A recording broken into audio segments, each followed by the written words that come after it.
Hello dear student, कैसे हैं आप सभी लोग। और यहाँ आज हम लोग पढ़ेंगे समलम चतुर्भुज। तो आइए जानते हैं समलम चतुर्भुज क्या होता है, समलम चतुर्भुज की परिभाषा क्या है, समलम चतुर्भुज का क्षेत्रफल क्या है, समलम चतुर्भुज की परिमाप क्या है, समलम चतुर्भुज का विकर्ण क्या है। तो ये सब हम लोग बहुत ही आसानी से और विस्तार में जानेंगे। तो आइए सबसे पहले जानते हैं कि समलम चतुर्भुज क्या है, इसकी परिभाषा क्या है।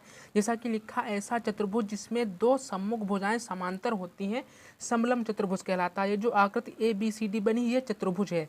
क्यों? क्योंकि इसमें चार भुजाएं हैं, तो वह आकृति जो चार भुजाओं से घिरी हुई हो या बनी हुई हो चतुर्भुज कहलाती है।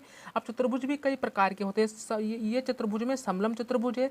समलम चतुर्भुज की जो परिभाषा होती है उसमें सामने की जो आमने सामने की सम्मुख भुजाएं होती हैं वो समांतर होती है। ये जो भुजाएं होंगी ये समांतर होंगी। यहाँ पर जो AB भुजा है वो DC के समांतर है। AB भुजा DC के समांतर है क्योंकि AB भुजा और DC भुजा की बीच की दूरी जो होगी वो हर जगह समान होगी। जो यहाँ दूरी होगी वहीं आपको यहाँ दूरी मिलेगी। लेकिन जो AD भुजा और जो BC भुजा ये समांतर भुजाएं नहीं है, क्योंकि AD और BC के बीच की दूरी यहाँ पास ज़्यादा यहाँ पास कम और धीरे धीरे ये आपस में मिल जाएंगी। तो समांतर रेखाएं वे रेखाएं होती हैं जिनके बीच की दूरी हर जगह बराबर हो, समांतर रेखाएं कहलाते हैं। तो यहाँ पास AB और DC क्या है, दोनों आपस में समांतर रेखाएं। अब ये आकृति बनी, इसका क्षेत्रफल होगा। क्षेत्रफल होता है किसी भी आकृति का जो क्षेत्रफल होता है वो उस आकृति द्वारा गया घेरे, वो उसी आकृति के द्वारा जो घेरे गया जो एरिया होता है वही उसका क्षेत्रफल होता है। तो जैसे अगर तुम इस आकृति के क्षेत्रफल की बात करें या इस समलम चतुर्भुज के क्षेत्रफल की बात करें तो सबसे पहले हमें यहाँ भुजाओं के नाम देने होंगे। जैसे यहाँ पर जो AB भुजा इसको नाम अगर जो हम A दे दें, और यहाँ पर जो DC भुजा है और इसका नाम यहाँ पास हम B दे दें, और जो AB रेखा से DC रेखा पर जो ये लंब डाला गया, ये जो रेखा खींची गई, अगर जो इसका नाम हम H दे दें तो इसका एक त्रिभुज का फार्मूला बनेगा। वो त्रिभुज का जो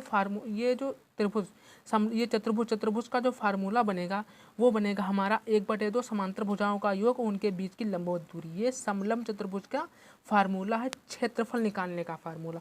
तो समलम चतुर्भुज का क्षेत्रफल निकालने का फार्मूला जो होगा वो होगा 1/2 गुणे समांतर भुजाओं का योग। एक ये समांतर भुजा है, ये समांतर भुजा है, तो AB समांतर भुजा ये हो गई और जो DC समांतर भुजा है वो हमारी B हो गई। तो समांतर भुजाओं का योग करेंगे और इनकी बीच की दूरी जो है हमारी H है, तो यहाँ पास हम गुणे H कर देंगे।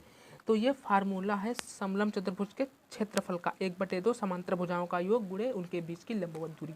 अब इसका परिमाप की बात करते हैं। तो हमने बताया था किसी भी आकृति का परिमाप उस आकृति में जितनी भुजाएं हैं उन सभी का योग ही उसका परिमाप होता है। तो इसका जो परिमाप होगा, इसका परिमाप होगा भुजा AB प्लस भुजा AD प्लस भुजा BC और प्लस भुजा DC। ये इसका परिमाप होगा क्योंकि इसमें चार भुजा है तो चारों भुजाओं का योग इसका परिमाप हो जाता है। अब बात करते हैं विकर्ण की। तो इसमें जो विकर्ण का मतलब होता है एक कोने से दूसरे कोनों को मिलाने वाली रेखा, वो विकर्ण कहलाएगी। जैसे हम अगर जो यहाँ से विकर्ण खींचेंगे तो हम कुछ इस तरीके से विकर्ण खींचेंगे, और यहाँ से विकर्ण खींचेंगे तो हम कुछ इस तरीके से विकर्ण खींचेंगे, और ये एक दूसरे को O बिंदु पर प्रतिच्छेद करेंगे। तो यहाँ पर जो विकर्ण AC है, ध्यान से देखिएगा, जो AC विकर्ण है वो और विकर्ण जो BD है वो आपस में बराबर नहीं होंगे। ध्यान रखिएगा, समलम चतुर्भुज के जो विकर्ण होते हैं वो आपस में बराबर नहीं होते हैं। यहाँ जो विकर्णों से रिलेटेड एक फार्मूला आता है वो ये होगा हमारा, अगर जो विकर्ण हम AC की बात करें तो ये हो जाएगा D1, अगर जो हम BD की बात करते हैं तो ये हो जाएगा हमारा D2, ये हो जाएगा हमारा AB square BC square plus का 2 ब्रैकेट में AD इंटू BC। ये विकर्णों से रिलेटेड फार्मूला जो कि बहुत इंपॉर्टेंट है।